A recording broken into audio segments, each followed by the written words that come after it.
Hey there! If you're looking for a fun and easy way to earn rewards, including cash and prizes, check out the link in the video description.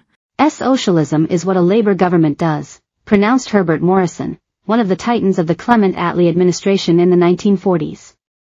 It wasn't a very good answer then to the perennial doctrinal disputes about what constitutes socialism that have haunted the party since its foundation in 1900, and it works no better in 2024. So what is this socialism that Keir Starmer, Rachel Reeves, Wes Streeting, Darren Jones, and Jonathan Reynolds were all asked about last week, whose tenets they purport to follow even as the party wrangled over the purge of its left? Convincing, on-the-front-foot answers proved elusive. Reynolds, the shadow business secretary, had the trickiest time. He wasn't so much a socialist, he explained on BBC Radio 4's Today program, but a Christian socialist, as if faith resolved the dilemma of whether his socialism reconciles the classical definition, state and social ownership of the means of production, distribution and exchange being the chief means to common good outcomes, with today's Labour policy program. Was his socialism the same doctrine as Jeremy Corbyn's? Discomfited, he declared his was a socialism that put people first, promoted growth by working with business and so built a better society. But as presenter Emma Barnett reframed it, that amounted to little more than capitalist-flavored socialism. The division could hardly be clearer or harder to bridge. To the same question, Reeves declared herself a social democrat, rooting her philosophy in liberal William Beveridge's mission of creating a cradle-to-grave welfare state. Streeting was a democratic socialist, which he defined as being part of the European social democratic mainstream, but social democracy, like socialism, is in difficulty across Europe because it can't define itself attractively. Starmer described himself as a socialist and a progressive, which meant putting country before party. But any one-nation Tory would say the same.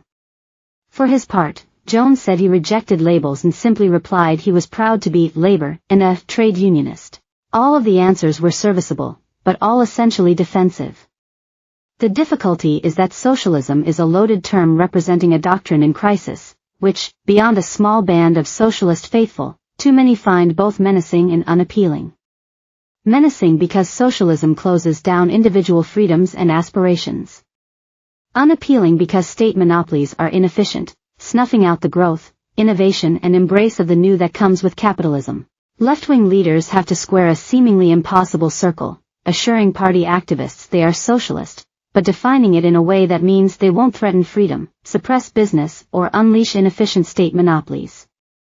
But there are good answers available, not least because capitalism, left to itself, leads to vast inequality, chronic underinvestment, monopoly, instability and exploitation. It needs superintendence and active management, which can only come from the left questing for common good outcomes. Labour must find and sustain good answers, crucial both as a compass for good government and as a foundational anchor around which the party can coalesce unambiguously as a party of the centre-left, vital to quell further descents into factionalism.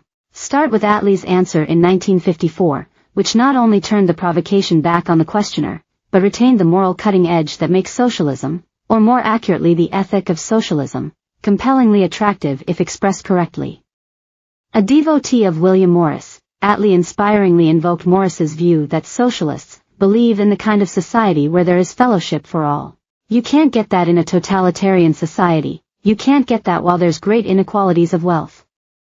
That is the hope of the world. Fellowship, having each other's back, working together better to secure common goals, sharing wealth fairly, believing in the we, recognizing the vital importance of the social, cleaving to democracy, is at once understandable, non-abstract and an idea to which everyone can relate.